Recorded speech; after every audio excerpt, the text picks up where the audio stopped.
Bienvenidos y bienvenidas a este espacio académico de análisis y reflexión sobre la salud pública y gobernabilidad en Bolivia.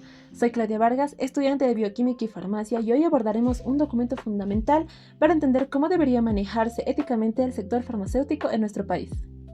El documento que analizaremos es el Marco Ético y Código de Conducta para la Regulación Farmacéutica, aprobado mediante la Resolución Ministerial número 0113, el 6 de marzo de 2007, por el Ministerio de Salud y Deportes. Yo soy José Pomares, estudiante de Bioquímica y Farmacia, y me interesa especialmente el componente normativo y ético del sector. Y yo soy Damaris Calle, estudiante de Bioquímica y Farmacia, con un enfoque en gobernabilidad y políticas públicas de salud. Este documento nos habla de algo que nos afecta a todos como ciudadanos, la transparencia en el acceso a los medicamentos. Es un gusto acompañarlos. Perfecto, tenemos mucho que analizar hoy. Empecemos por el contexto. Y para entender este marco ético, debemos situarnos en la Bolivia de los inicios del siglo XXI, cuando el país se comprometió con los objetivos de desarrollo del milenio para reducir la mortalidad infantil, materna y combatir enfermedades como el VIH-Sida. Exacto, el desafío no era solo médico, sino de acceso. El gasto del bolsillo de las familias en los medicamentos era alarmante, lo cual impedía alcanzar esas metas.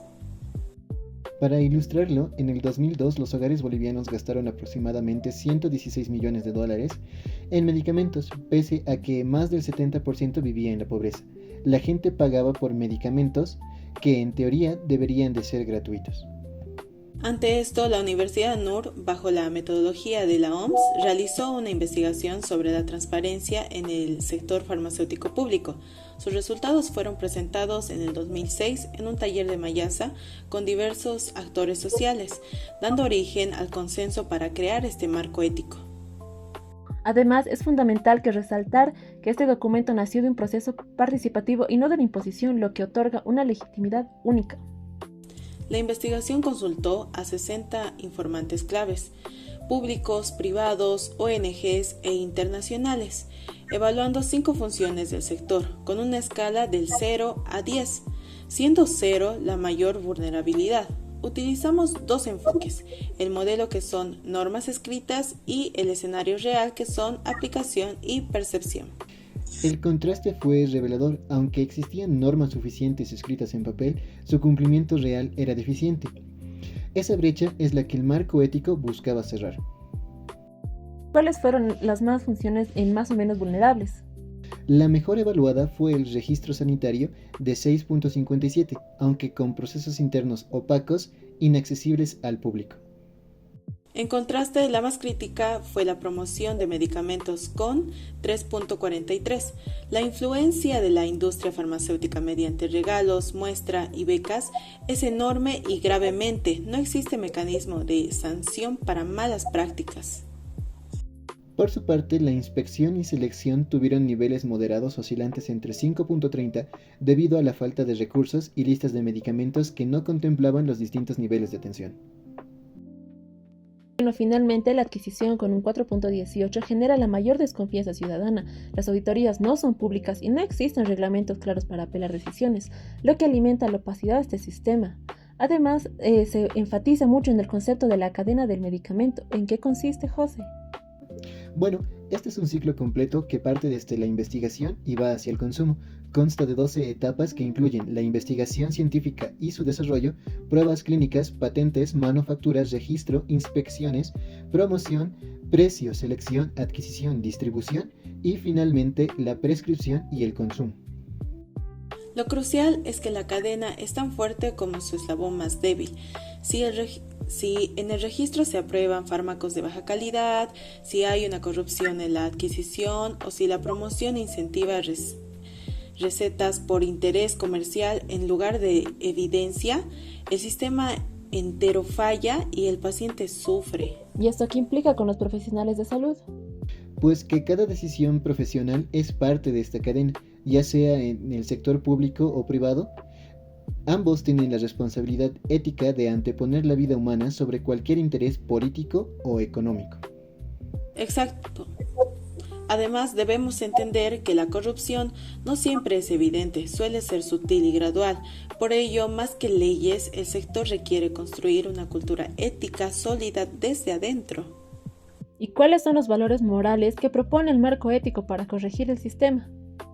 El primero es justicia y equidad. La justicia exige imparcialidad, mientras que la equidad demanda una intervención activa del Estado para garantizar medicamentos a quienes están en situación de vulnerabilidad y lejanía. Aquí la transparencia es clave. Requiere corresponsabilidad entre el Estado y la empresa, permitiendo un verdadero control social. El segundo es la verdad. Esto significa que toda decisión debe basarse estrictamente en una evidencia científica y no en intereses comerciales. Implica honestidad en la información hacia el paciente, precios transparentes y un control activo frente a fraudes o escasez artificial. El tercero es el bien común. ¿Qué implica esto, Damaris? Que el funcionario debe servir exclusivamente al interés colectivo, no al propio. Esto es vital para combatir la prescripción irracional y la automedicación, que tanto daño hace a la salud pública en Bolivia. El cuarto es la responsabilidad fiduciaria. Una institución solo funciona si cuenta con la confianza del ciudadano. Esto no se decreta, se construye demostrándolo con hechos y manejando con integridad los recursos públicos. Además, el documento nos cita una frase de John Fletcher que resume todo esto perfectamente. La verdadera grandeza de una nación no se mide por la obediencia forzada a la ley, sino por la capacidad de sus ciudadanos de obedecer voluntariamente por convicción propia. Y esa es la esencia de este marco. Y bueno, para ir cerrando, hablemos un poco de la vigencia de este documento. ¿Qué mensaje le dejarían a los estudiantes, Damaris? Bueno, que aunque tiene más de 15 años, el diagnóstico es alarmante porque sigue vigente. La brecha normativa, la influencia indebida en la industria y la opacidad en las adquisiciones persisten. Como futuros profesionales seremos partes de la solución o del problema. Exactamente. La ética empieza ahora, en la formación académica. La corrupción no es un evento aislado, sino un resultado de muchas y pequeñas concesiones éticas que se normalizan con el día a día. Bueno, el documento nos va a proponer 4 pilares fundamentales: aplicar la ley sin excepciones, fomentar procesos consultivos inclusivos, garantizar el mérito a la contratación pública y crear herramientas reales de integridad, siendo estos retos pendientes.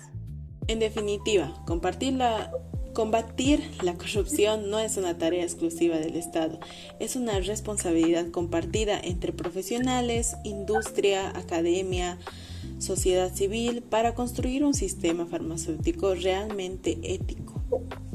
Y bueno, así hemos llegado al final de este episodio. Recorrimos juntos el contexto histórico, la investigación, sus hallazgos y los valores propuestos en el marco ético y código de conducta para la regulación farmacéutica en Bolivia, que este es un documento que nos invita a preguntarnos: ¿qué papel voy a jugar yo en la construcción de un sistema de salud más justo, transparente y ético? Les invitamos a leer el documento completo, a debatirlo en sus aulas y recordar siempre que la verdadera grandeza no está en obedecer porque nos obligan, sino en actuar bien porque así lo hemos elegido. Gracias por acompañarnos. Hasta el próximo episodio. Hasta pronto. Gradúate con experiencia. Aprende haciendo. Unifrance, innovación en educación.